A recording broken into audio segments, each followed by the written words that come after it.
Chapter 4: The Storage Area, Problems with the Generators, What Happened to the Bag Boy. Billy began to act hysterical and tantrumy, screaming for his mother in a hoarse, demanding way through his tears, instantly regressing to the age of 2. Snot was lathered on his upper lip. I led him away, walking down one of the middle aisles with my arm around his shoulders, trying to soothe him. I took him back by the long white meat cabinet that ran the length of the store at the back. Mr. McVeigh, the butcher, was still there. We nodded at each other, the best we could do under the circumstances. I sat down on the floor and took Billy on my lap and held his face against my chest and rocked him and talked to him.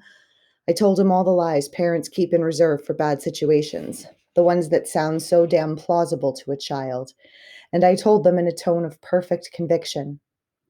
"That's not regular fog," Billy said. He looked up at me, his eyes dark-circled and tear-streaked. "It isn't, is it, Daddy?" "No, I don't think so." I didn't want to lie about that. Kids don't fight shock the way adults do. They go with it. Maybe because kids are in a semi-permanent state of shock until they're 13 or so. Billy started to doze off. I held him, thinking he might snap awake again. But his doze deepened into a real sleep. Maybe he had been awake part of the night before, when we had slept 3 in a bed for the first time since Billy was an infant. And maybe I felt a cold eddy slip through me at the thought. Maybe he had sensed something coming. When I was sure he was solidly out, I laid him on the floor and went looking for something to cover him up with. Most of the people were still up front, looking out into the thick blanket of mist. Norton had gathered a little crowd of listeners and was busy spellbinding, or trying to. Bud Brown stood rigidly at his post, but Ollie Weeks had left his. There were a few people in the aisles, wandering like ghosts, their faces greasy with shock. I went into the storage area through the big double door between the meat cabinet and the beer cooler. The generator roared steadily behind its plywood partition, but something had gone wrong. I could smell diesel fumes, and they were much too strong. I walked toward the partition, taking shallow breaths. At last, I unbuttoned my shirt and put part of it over my mouth and nose. The storage area was long and narrow, feebly lit by 2 sets of emergency lights. Cartons were stacked everywhere, bleach on one side, cases of soft drinks on the far side of the partition, stacked cases of beefaroni and ketchup. One of those had fallen over, and the cardboard carton appeared to be bleeding. I unlatched the door on the generator partition and stepped through. The machine was obscured in drifting, oily clouds of blue smoke. The exhaust pipe ran out through a hole in the wall. Something must have blocked off the outside, the end of the pipe. There was a simple on-off switch, and I flipped it. The generator hitched, belched, coughed, and died. Then it ran down in a diminishing series of popping sounds that reminded me of Norton's stubborn chainsaw. The emergency lights faded out, and I was left in darkness. I got scared very quickly, and I got disoriented. My breathing sounded like a low wind rattling in straw. I bumped my nose on the flimsy plywood door going out, and my heart lurched. There were windows on the double doors, but for some reason they had been painted black, and the darkness was nearly total. I got off course and ran into a stack of the bleach cartons. They tumbled and fell. One came close enough to my head to make me step backward, and I tripped over another carton that had landed behind me. I fell down, thumping my head hard enough to see bright stars in the darkness. Good show. I lay there cursing myself and rubbing my head, telling myself to just take it easy, just get up and get out of here. Get back to Billy. Telling myself nothing soft and slimy was going to close over my ankle or slip into one groping hand. I told myself not to lose control, or I would end up blundering around back here in a panic, knocking things over and creating a mad obstacle course for myself. I stood up carefully, looking for a pencil line of light between the double doors. I found it, a faint but unmistakable scratch on the darkness. I started toward it and then stopped. There was a sound, a soft sliding sound. It stopped, then started again with a stealthy little bump. Everything inside me went loose. I regressed magically to 4 years of age. That sound wasn't coming from the market. It was coming from behind me, from outside, where the mist was. Something that was slipping and sliding and scraping over the cinder blocks and maybe looking for a way in. Or maybe it was already in and it was looking for me. Maybe in a moment I would feel whatever was making that sound on my shoe or on my neck. It came again. I was positive it was outside, but that didn't make it any better. I told my legs to go, and they refused the order. Then the quality of the noise changed. Something rasped across the darkness, and my heart leaped in my chest, and I lunged at that thin vertical line of light. I hit the door's straight arm and burst through into the market. 3 or 4 people were right outside the double doors. Ollie Weeks was one of them, and they all jumped back in surprise. Ollie grabbed his chest. "David," he said in a pinched voice. "Jesus Christ, you want to take 10 years off my—" He saw my face. "What's the matter with you?" "Did you hear it?" I asked. My voice sounded strange in my own ears, high and squeaking. "Did any of you hear it?" They hadn't heard anything, of course. They had come up to see why the generator had gone off. As Ollie told me that, one of the bag boys bustled up with an armload of flashlights. He looked from Ollie to me curiously. "I turned the generator off," I said, and explained why. "What did you hear?" one of the other men asked. He worked for the town road department. His name was Jim something. "I don't know. A scraping noise, slithery. I don't want to hear it again." "Nerves," the other fellow with Ollie said. "No, it was not nerves." "Did you hear it before the lights went out?" "No, only after, but nothing." I could see the way they were looking at me. They didn't want any more bad news, anything else frightening or off kilter. There was enough of that already. Only Ollie looked as if he believed. "Let's go in and start her up again," the bag boy said, handing out the flashlights. Ollie took his doubtfully. The bag boy offered me one, a slightly contemptuous shine in his eyes. He was maybe 18. After a moment's thought, I took the light. I still needed something to cover Billy with. Ollie opened the doors and chalked them, letting in some light. The bleach cartons lay scattered around the half-open door in the plywood partition. The fellow named Jim sniffed and said, "Smells pretty rank, all right. Guess you was right to shut her down." The flashlight beams bobbed and danced across cartons of canned goods, toilet paper, dog food. The beams were smoky, and the drifting fumes the blocked exhaust had turned back into the storage area. The bag boy trained his light briefly on the wide loading door at the extreme right. The 2 men and Ollie went inside the generator compartment. Their lights flashed uneasily back and forth, reminding me of something out of a boy's adventure story, and I illustrated a series of them while I was still in college. Pirates burying their bloody gold at midnight, or maybe the mad doctor and his assistant snatching a body. Shadows, made twisted and monstrous by the shifting, conflicting flashlight beams, bobbed on the walls. The generator ticked irregularly as it cooled. The bag boy was walking toward the loading door, flashing his light ahead of him. "I wouldn't go over there," I said. "No, I know you wouldn't." "Try it now, Ollie," one of the men said. The generator wheezed, then roared. "Jesus, shut her down. Holy crow, don't that stink." The generator died again. The bag boy walked back from the loading door just as they came out. "Something's plugged that exhaust all right," one of the men said. "I'll tell you what," the bag boy said. His eyes were shining in the glow of the flashlights, and there was a devil-may-care expression on his face that I had sketched too many times as part of the frontispieces for my boys' adventure series. "Get it running long enough for me to raise the loading door back there. I'll go around and clear whatever it is." "Norm, I don't think that's a very good idea," Ollie said doubtfully. "Is it an electric door?" the one called Jim asked. "Sure," Ollie said, "but I just don't think it would be wise for—" "That's okay," the other guy said. He tipped his baseball cap back on his head. "I'll do it." "No, you don't understand," Ollie began again. "I really don't think anyone should." "Don't worry," he said indulgently to Ollie, dismissing him.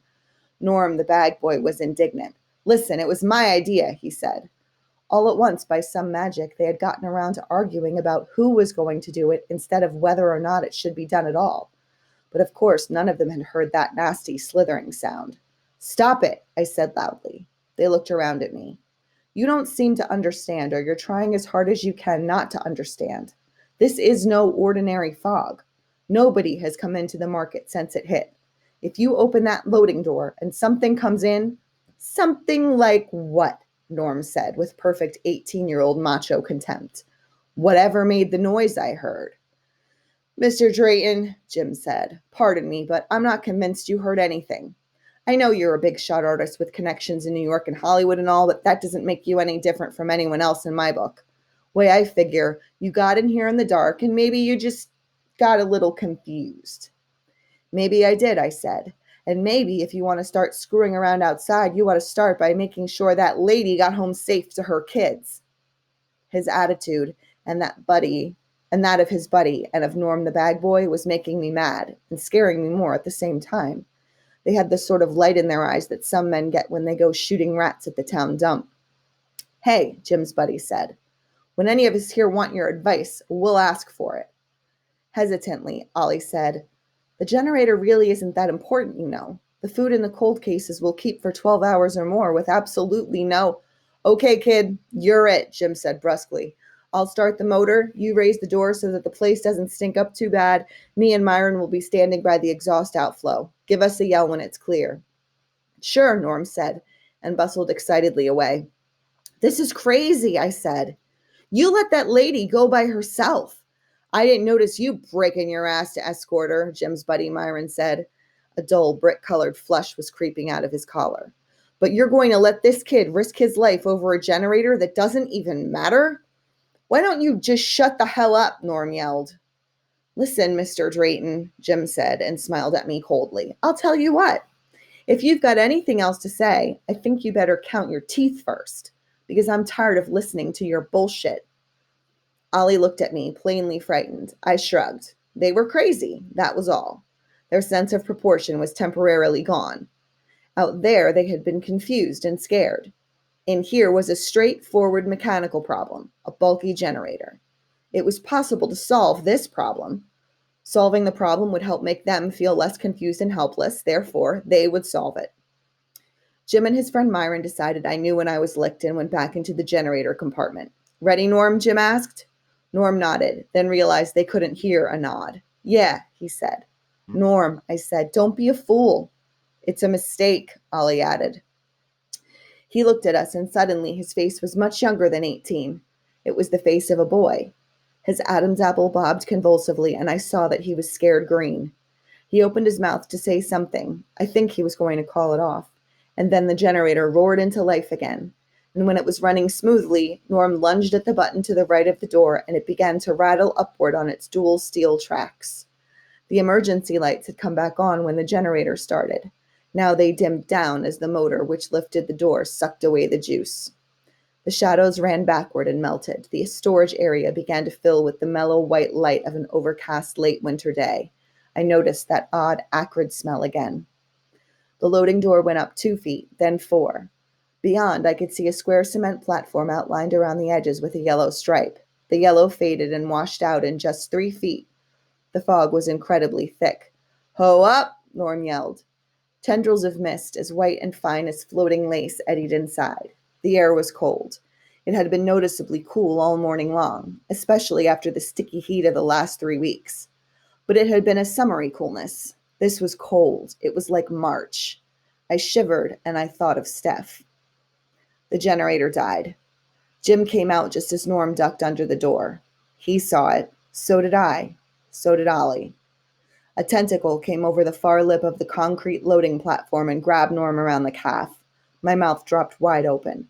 Ollie made a very short glottal sound of surprise. The tentacle tapered from a thickness of a foot the size of a grass snake at the point where it had wrapped itself around Norm's lower leg, to a thickness of maybe 4 or 5 feet where it disappeared into the mist. It was slate gray on top, shading to a fleshy pink underneath, and there were rows of suckers on the underside. They were moving and writhing like hundreds of small, puckering mouths. Norm looked down. He saw what had him. His eyes bulged. Get it off me. Hey, get it off me. Christ Jesus, get this freaking thing off me. Oh my God, Jim whimpered. Norm grabbed the bottom edge of the loading door and yanked himself back in. The tentacle seemed to bulge, the way your arm will when you flex it. Norm was yanked back against the corrugated steel door. His head clanged against it. The tentacle bulged more, and Norm's legs and torso began to slip back out. The bottom edge of the loading door scraped the shirt tails out of his pants. He yanked savagely and pulled himself back in like a man doing a chin-up. Help me, he was sobbing. Help me, you guys, please, please. Jesus, Mary, and Joseph, Myron said. He had come out of the generator compartment to see what was going on. I was the closest, and I grabbed Norm around the waist and yanked as hard as I could, rocking back on my heels. For a moment, we moved backward, but only for a moment. It was like stretching a rubber band or pulling taffy. The tentacle yielded, but gave up its basic grip not at all. Then 3 more tentacles floated out of the mist towards us. One curled around Norm's flapping red federal apron and tore it away. It disappeared back into the mist with the red cloth curled in its grip, and I thought of something my mother used to say when my brother and I would beg for something she didn't want us to have. Candy, a comic book, some toy. You need that like a hen needs a flag, she'd say. I thought of that, and I thought of that tentacle waving Norm's red apron around, and I got laughing. Except my laughter and Norm's screams sounded about the same. Maybe no one even knew I was laughing except me. The other two tentacles slithered aimlessly back and forth on the loading platform for a moment, making those low scraping sounds I had heard earlier. Then one of them slapped against Norm's left hip and slipped around it. I felt it touch my arm. It was warm and pulsing and smooth. I think now that if it had gripped me with those suckers, I would have gone out into the mist too. But it didn't. It grabbed Norm, and the third tentacle ringleted his other ankle. Now he was being pulled away from me. Help me, I shouted. Ollie, someone, give me a hand here. But they didn't come. I don't know what they were doing, but they didn't come. I looked down and saw the tentacle around Norm's waist working into his skin. The suckers were eating him where his shirt had pulled out of his pants. Blood as red as his missing apron began to seep out of the trench the pulsing tentacle had made for itself. I banged my head on the lower edge of the partly raised door. Norm's legs were outside again. One of his loafers had fallen off. A new tentacle came out of the mist, wrapped its tip firmly around the shoe, and made off with it. Norm's fingers clutched at the door's lower edge. He had it in a death grip. His fingers were livid. He was not screaming anymore. He was beyond that. His head whipped back and forth in an endless gesture of negation, and his long black hair flew wildly. I looked over his shoulder and saw more tentacles coming, dozens of them, a forest of them. Most were small, but a few were gigantic, as thick as the moss corseted tree that had been lying across our driveway that morning. The big ones had candy pink suckers that seemed the size of manhole covers.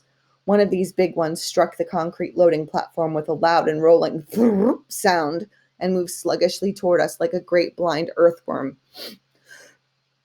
I gave one gigantic tug, and the tentacle holding Norm's right calf slipped a little. That was all. But before it reestablished its grip, I saw that the thing was eating him away.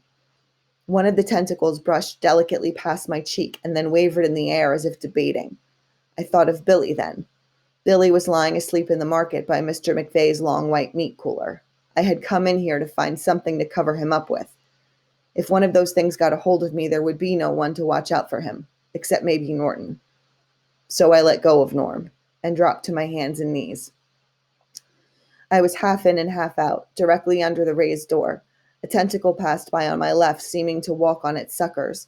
It attached itself to one of Norm's bulging upper arms, paused for a second, and then slid around it in coils. Now Norm looked like something out of a madman's dream of snake charming. Tentacles twisted over him uneasily almost everywhere, and they were all around me as well.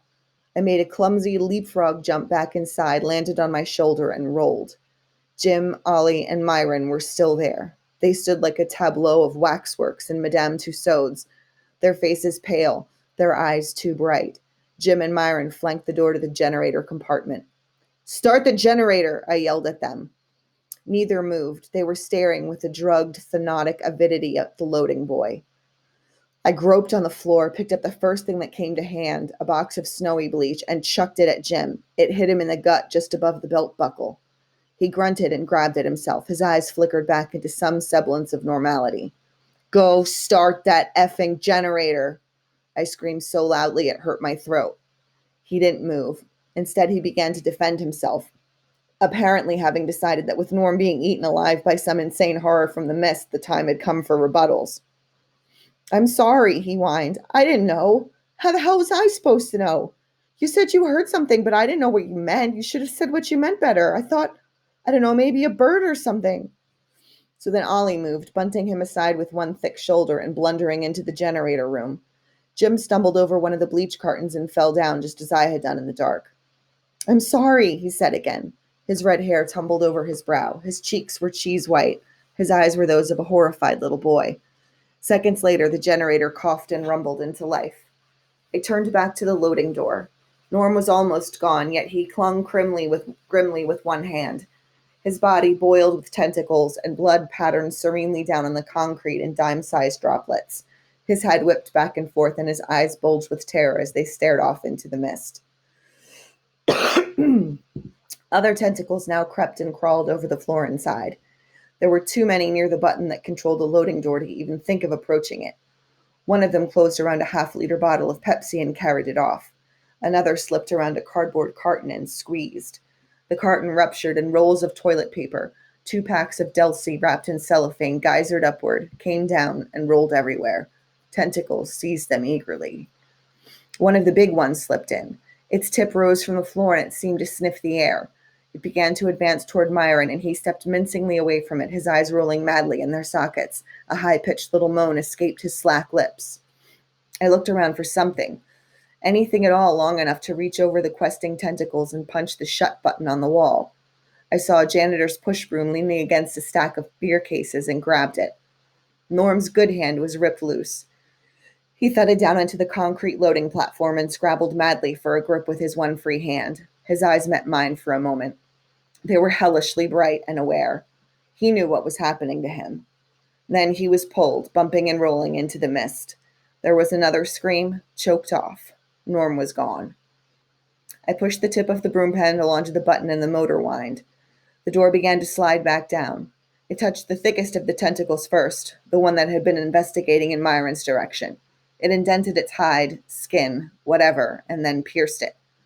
A black goo began to spurt from it, writhed madly, whipping across the concrete storage area floor like an obscene bullwhip, and then seemed to flatten out. A moment later, it was gone. The others began to withdraw. One of them had a 5-pound bag of Gaines dog food, and it wouldn't let go.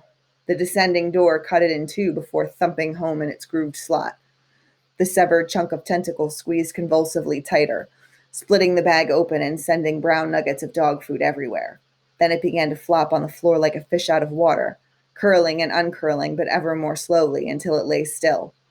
I prodded it with the tip of the broom. The piece of tentacle, maybe 3 feet long, closed on it savagely for a moment, then loosened and lay limp again in the confused litter of toilet paper, dog food, and bleach cartons. There was no sound except the roar of the generator and Ollie crying inside the plywood compartment.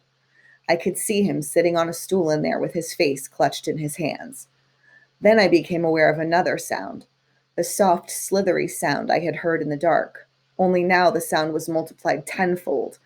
It was the sound of tentacles squirming over the outside of the loading door, trying to find a way in.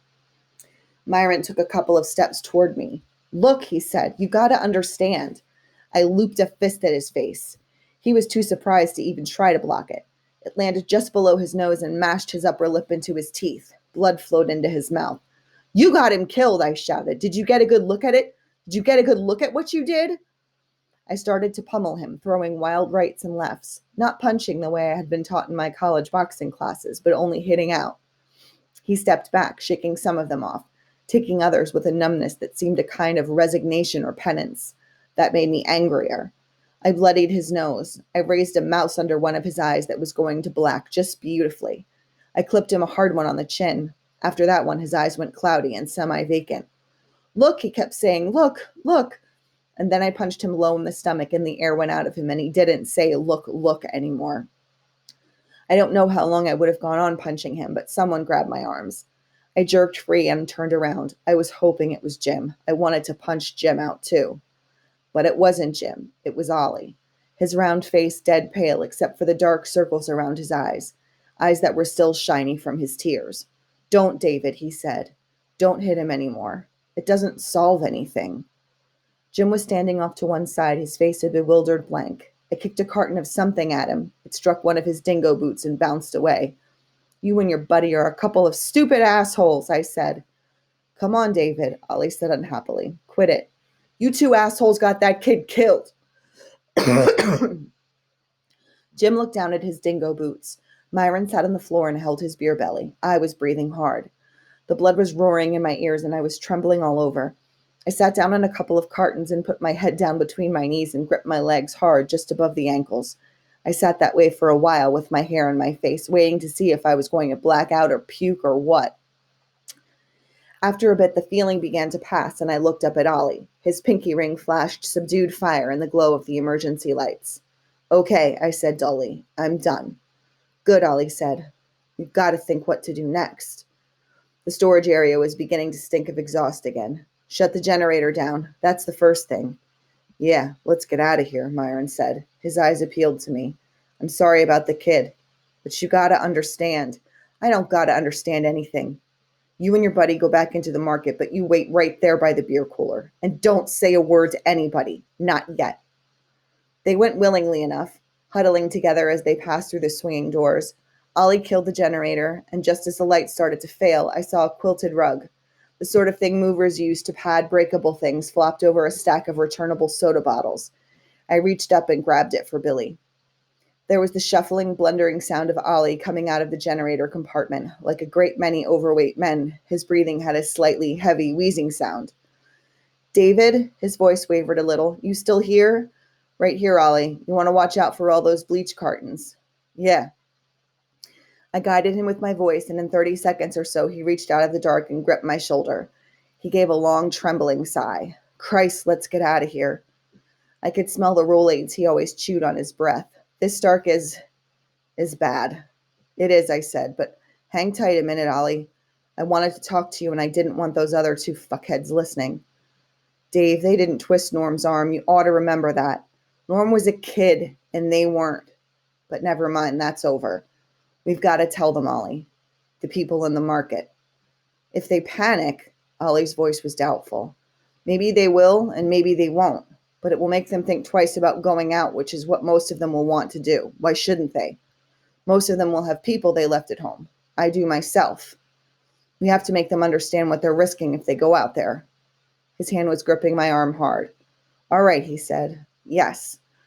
I just keep asking myself, all those tentacles, like a squid or something. David, what were they hooked to? What were those tentacles hooked to? I don't know, but I don't want those two telling people on their own. That would start a panic. Let's go. I looked around and after a moment or two located the thin line of vertical light between the swing doors.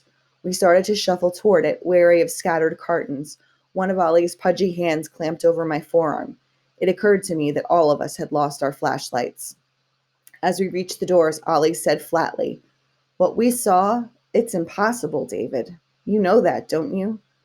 Even if a van from the Boston Seaquarium drove out back and dumped out one of those gigantic squids like in 20,000 Leagues Under the Sea, it would die.